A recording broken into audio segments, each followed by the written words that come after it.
Hello, dear students. Again, Vinay is here to welcome you in TGT PGT for Physical Education Solve Paper Series. This is second series for TGT PGT batch.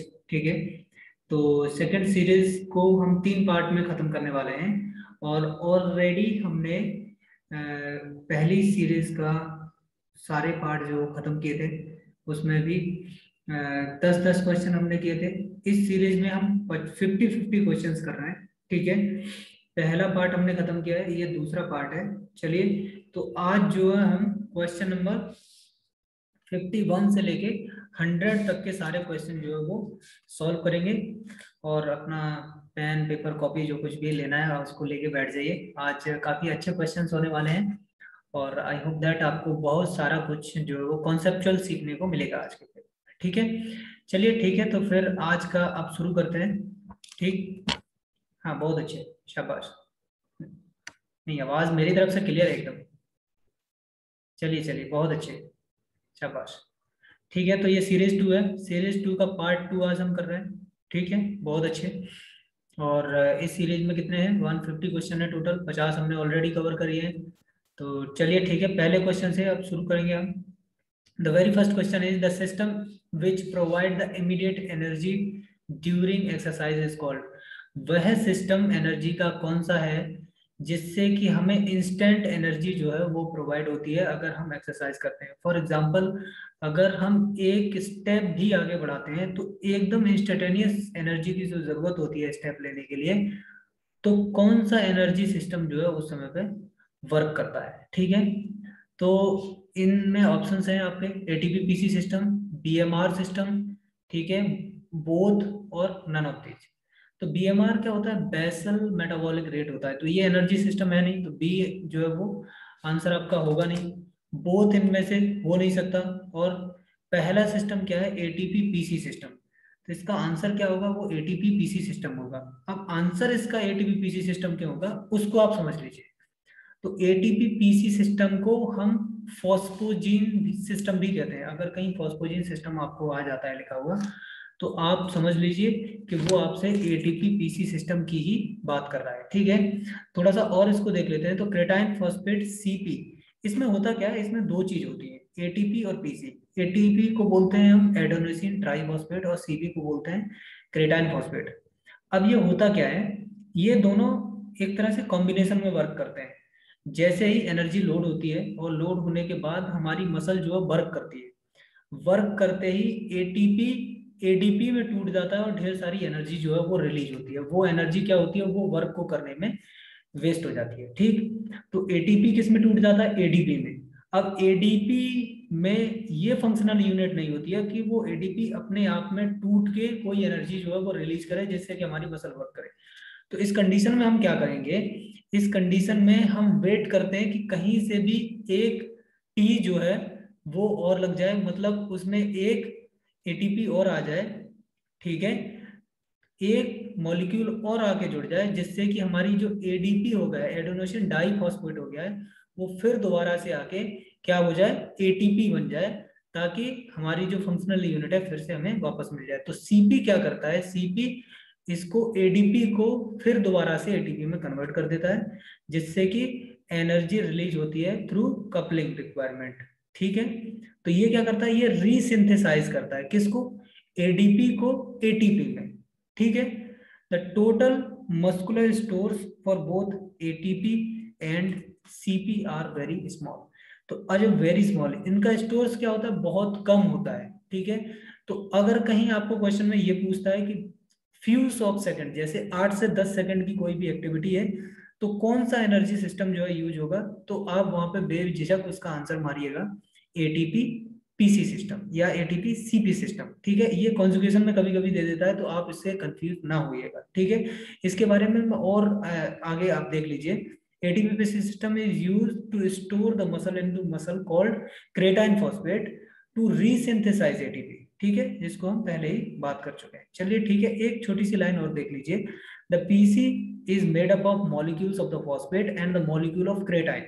तो PC जो होता है किसके लिए किसके साथ बना होता है? क्रेटाइन और फॉस्फेट के मॉलिक्यूल से मिलकर बना होता है.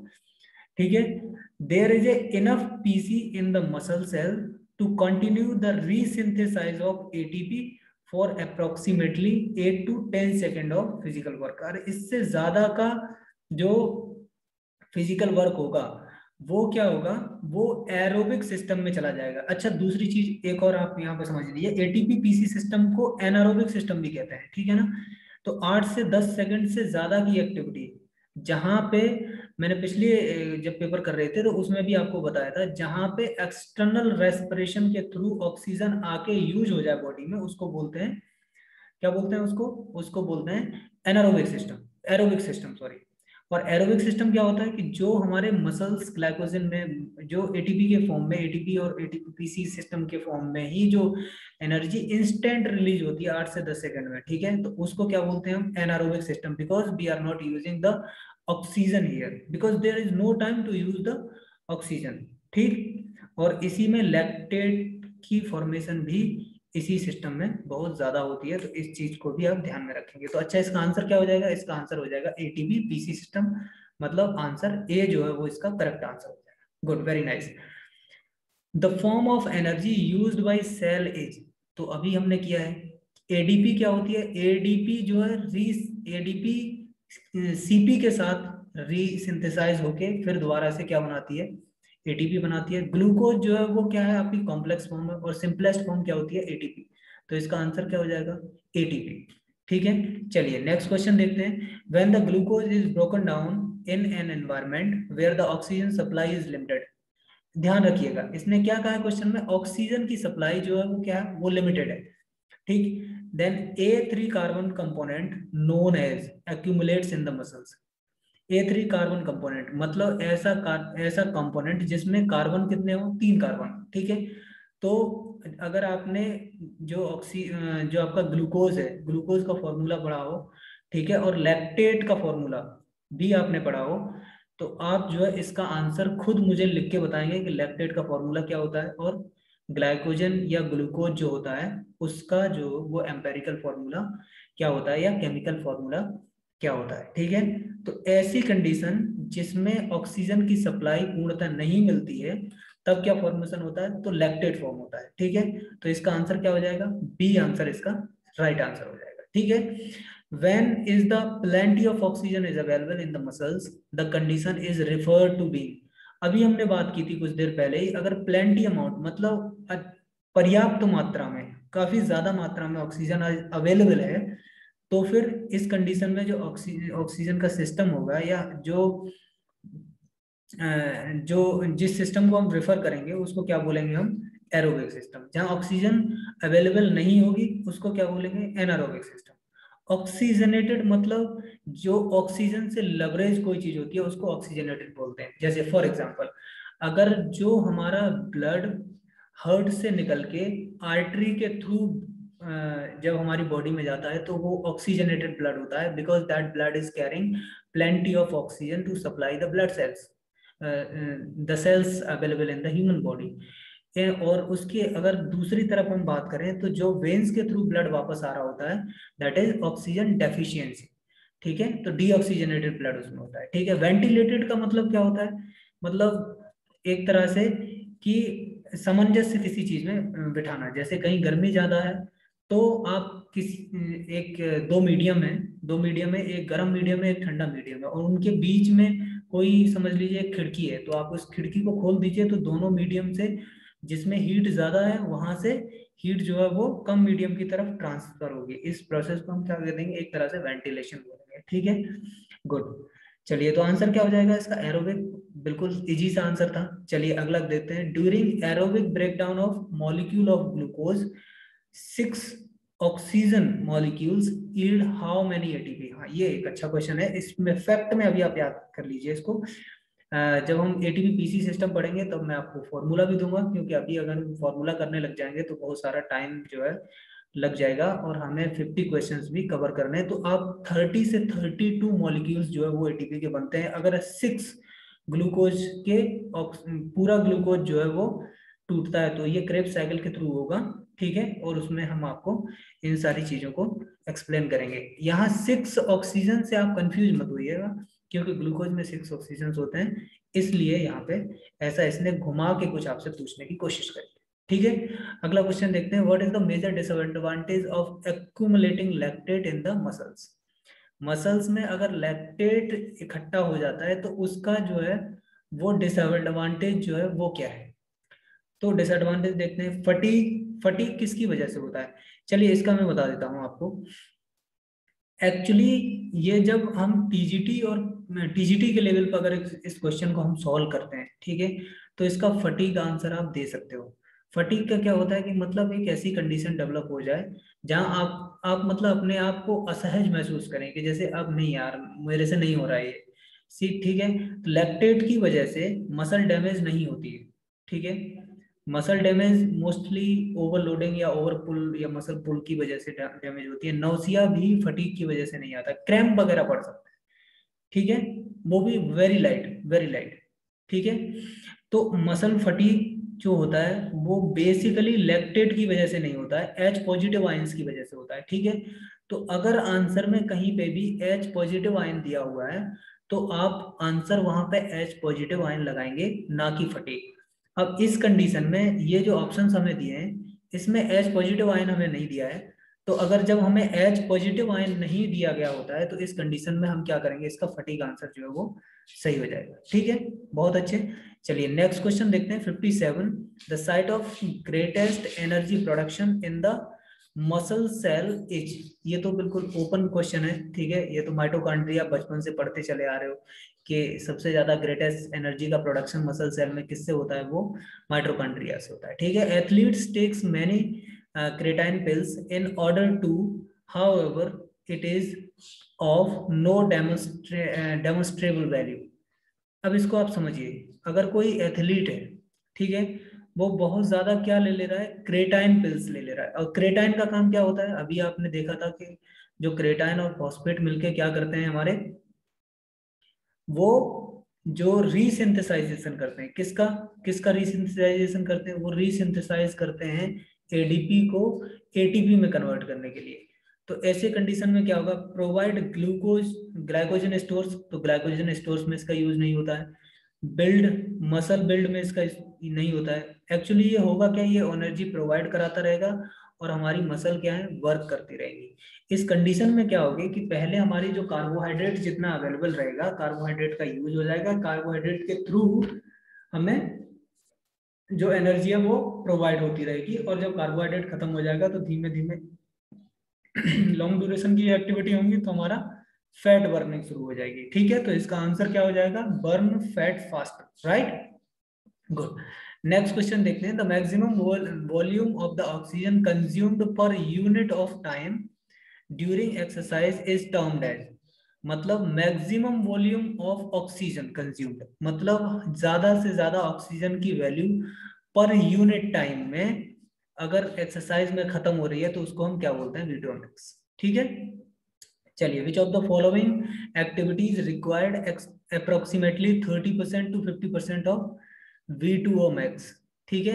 मतलब अगर कोई एक्टिविटी आप कर रहे हैं जिसमें 30 से 50% आपकी V2O max यूज हो रही है, अगर 50% तक पहुंचती है, लेस देन 30% अगर रहेगी तो वो क्या रहेगी, मतलब एक तरह से मीडियम इंटेंसिटी की एक्सरसाइज रहेगी, ठीक है। फास्ट वॉक अगर हम करेंगे तो वो 50% 30% से 50% तक अगर वीडियो मैक्स हम ले रहे हैं तो इसका मतलब ये है कि हम तेज रनिंग कर रहे हैं, फास्ट वॉक एकदम तेजी से, ठीक है। when carbohydrate fuel glycogen in the muscle is used up, it is difficult to maintain the high initial workload unless the blood glucose concentration is elevated by the carbohydrate feedings। athlete called this condition, ठीक है।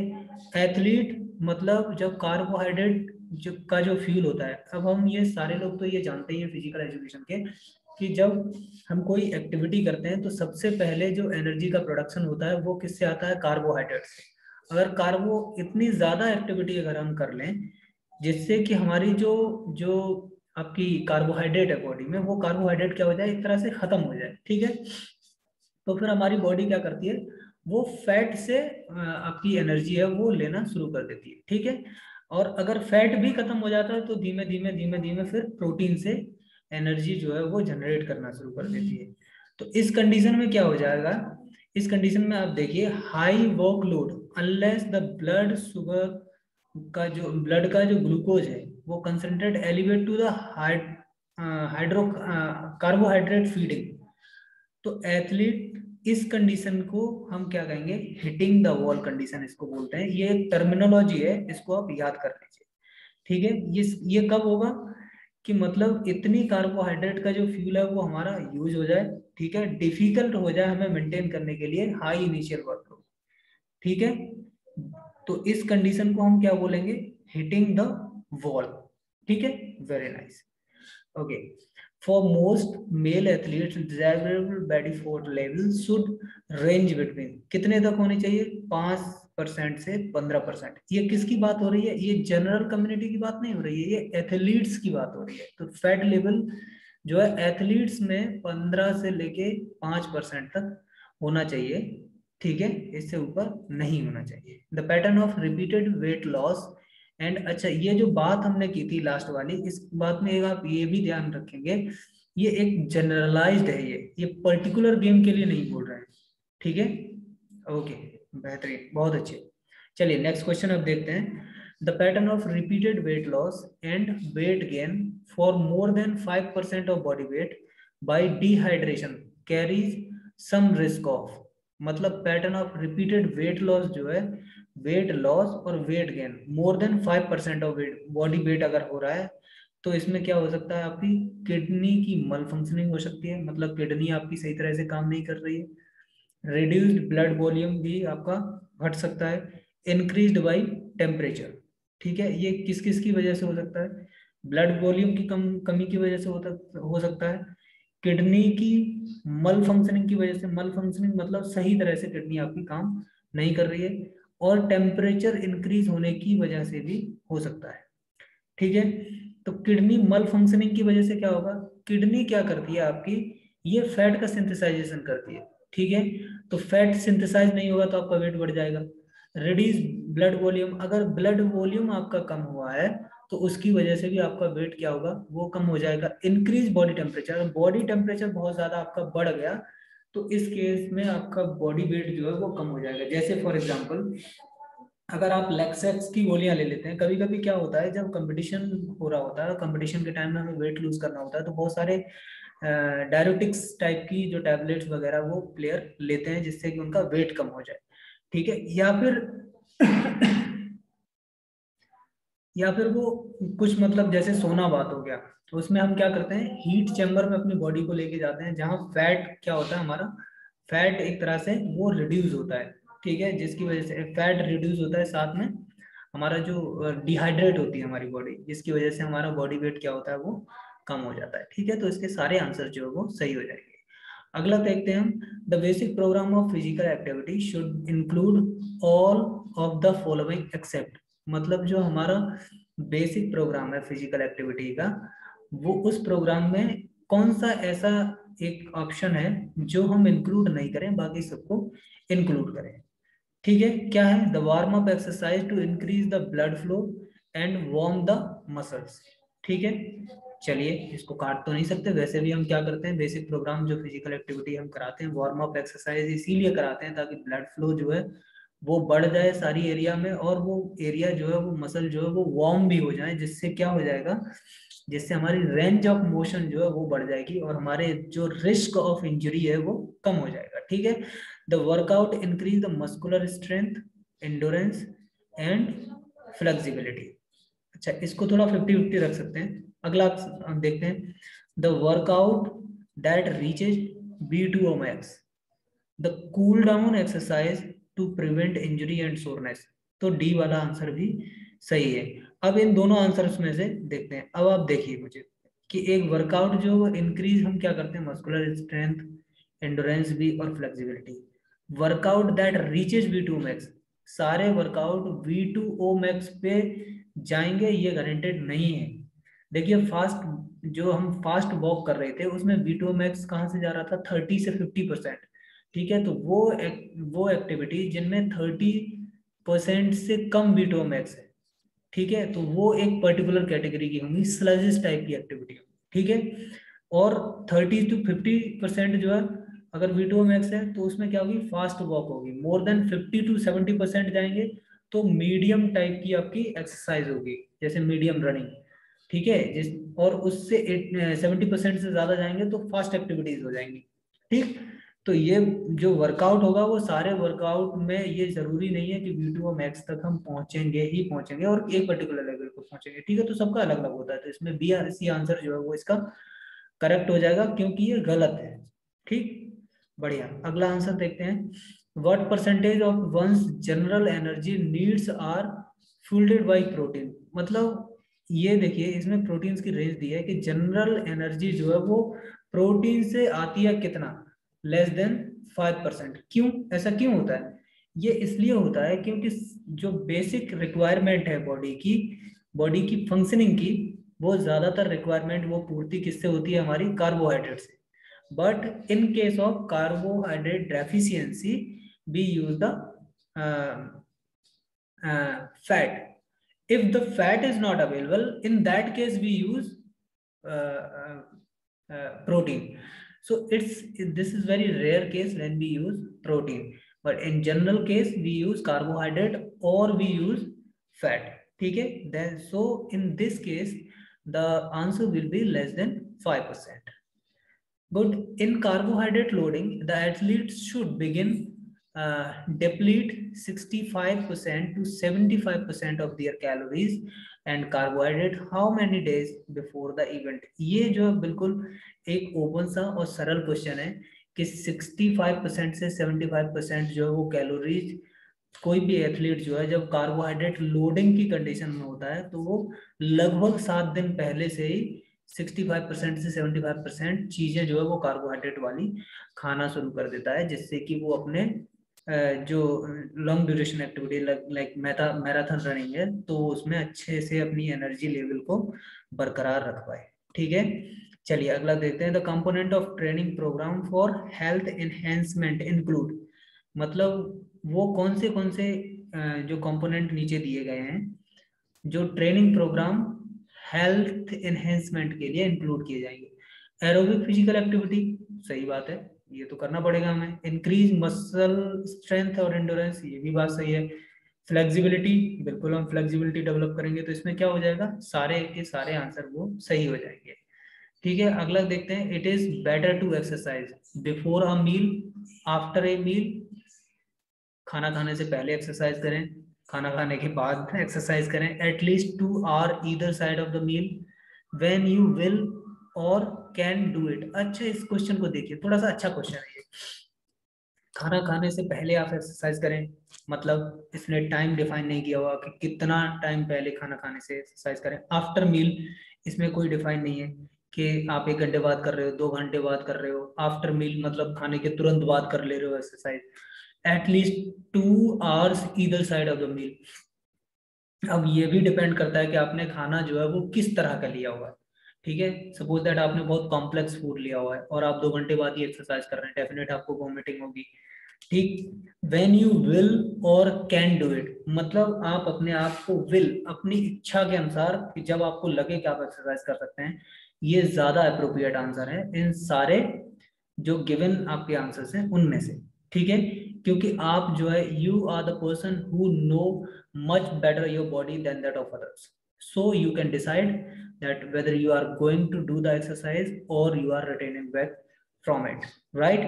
So D will be the final answer. Okay, now we'll move on next question. When exercising for weight control, अगर हम weight control के लिए exercise कर रहे हैं, then what kind of the exercise we will recommend with? 30 minutes twice a week is fine. Anaerobic activities should be stressed. अब देखिए, exercise weight control के लिए, तो वेट कंट्रोल के लिए एक्सरसाइज हम कैसी करेंगे, कार्डियो टाइप की, ठीक है। मतलब जो एक्सरसाइजेस लगभग 15 मिनट से ज्यादा की एक्सरसाइज हो, ठीक। तो बी आंसर तो वैसे ही इसका नहीं होगा।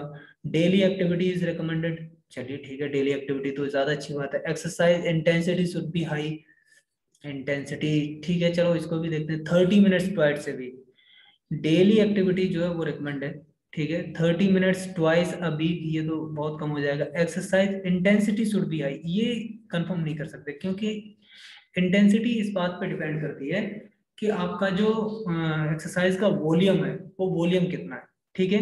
वॉल्यूम बहुत कम है तो आप इंटेंसिटी हाई कर सकते हो, लेकिन अगर वॉल्यूम बहुत ज्यादा है then you can not recommend the exercise for high intensity, right?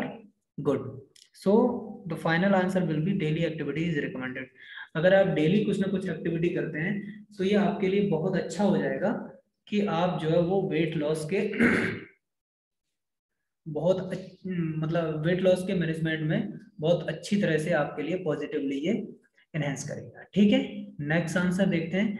When designing an exercise program, अच्छा जब एक एक्सरसाइज प्रोग्राम आप डिजाइन कर रहे हो तो किन किन चीजों के पे आप ध्यान रखेंगे? Go as hard as you can as often as you can, मतलब उतना हार्ड हो जाइए, उतना रूड हो जाइए एक तरह से जितना कि आप प्राय होते हैं।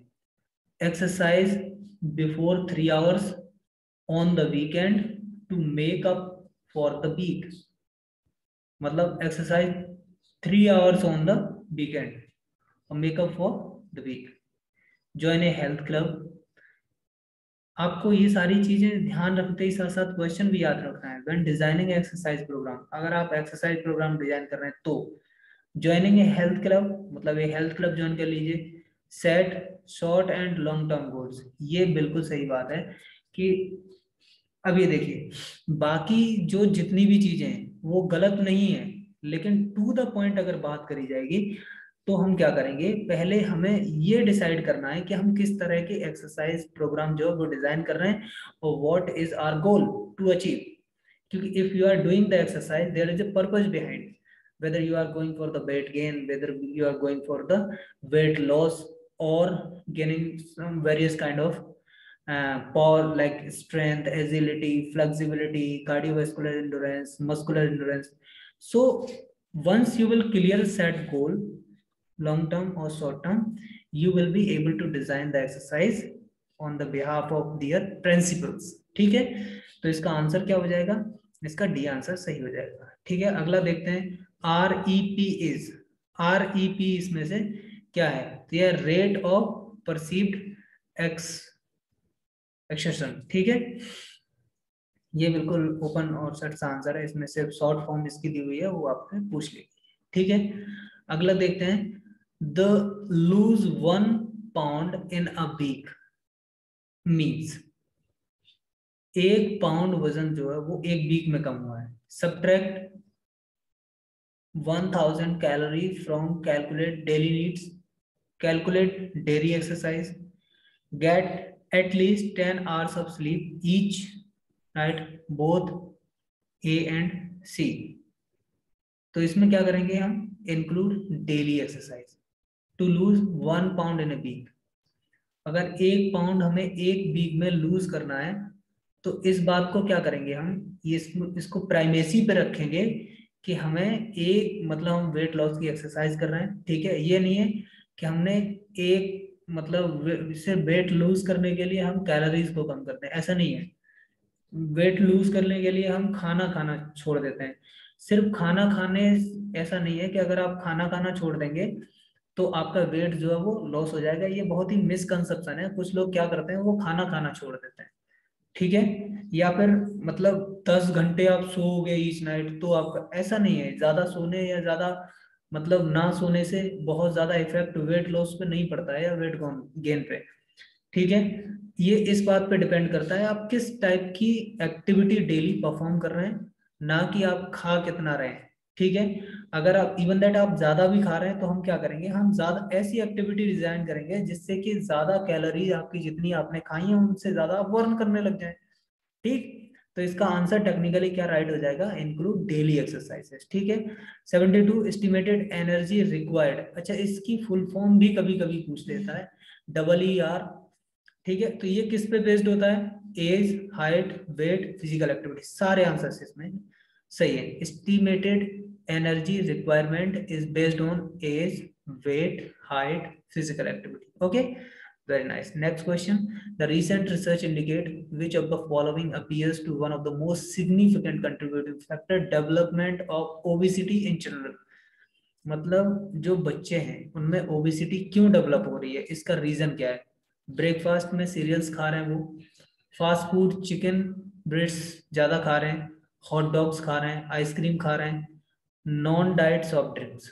तो इसमें नॉन डाइट जो सॉफ्ट ड्रिंक्स की वजह से, ये अभी जो अमेरिकन हेल्थ एसोसिएशन है या WHO ने भी इसकी रिकमेंडेशन दी है कि जो नॉन डाइट सॉफ्ट ड्रिंक्स खा रहे हैं उनकी वजह से उनकी क्या है, जो मेटाबॉलिक रेट है वो स्लो हो जा रहा है और उसकी वजह से उनमें ओबेसिटी की शिकायत जो है वो बढ़ रही है। तो अच्छा, इस कॉन्सेप्ट को भी आप ध्यान में रखिए।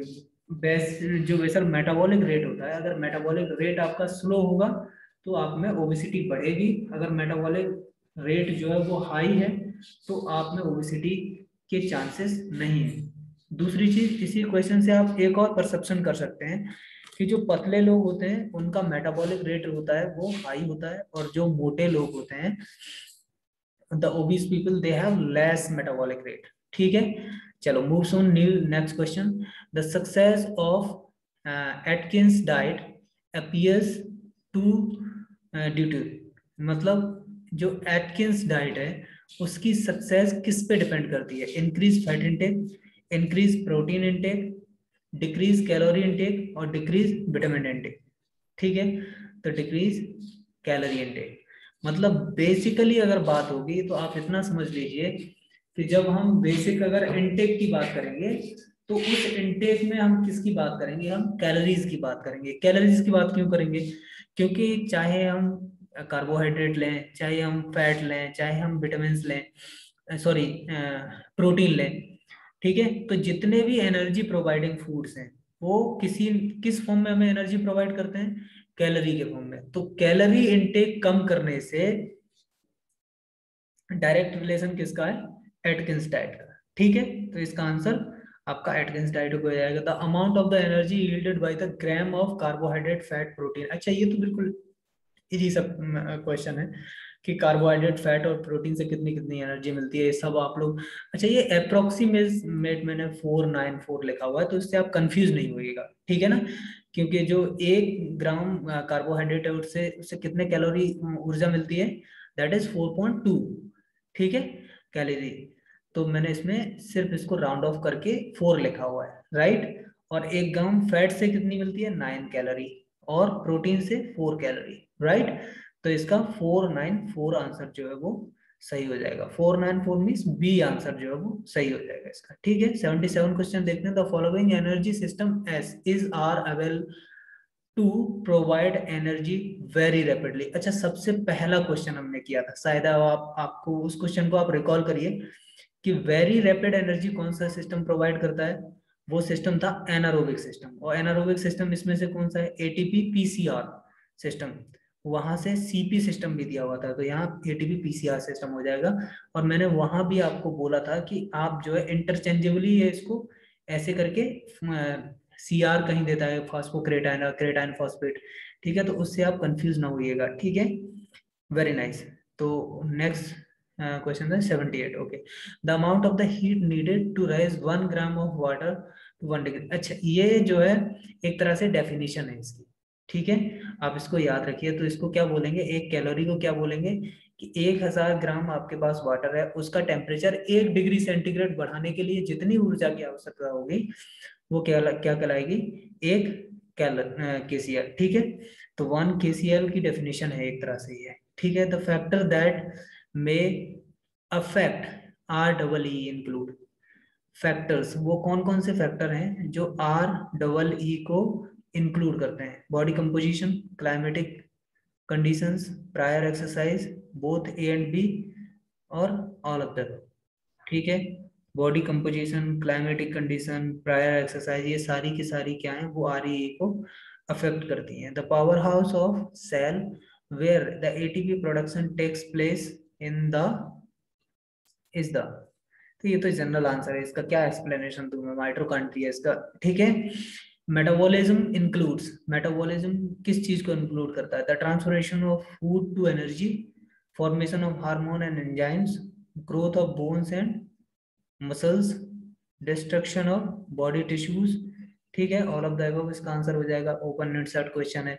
The total daily energy expenditure include, मतलब डेली एक्सपेंडिचर मतलब कितनी एनर्जी हम डेली खर्च करते हैं, ये एक्सपेंडिचर को दर्शाता है। तो ये किस पे आएगा? Resting energy expenditure, thermic effect of the food eating, physical activity, इसका भी अलग आंसर हो जाएगा। ठीक है। What is the predicted maximum heart rate for 40 years old male women using the formula of 208 minus 0.7 minute times as.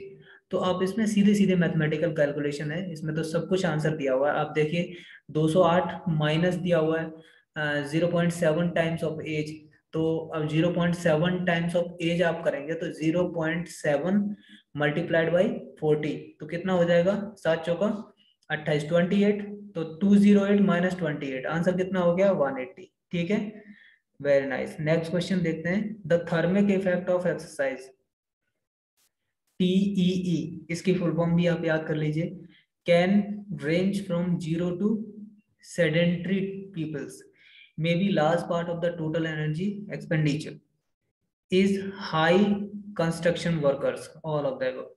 ठीक है,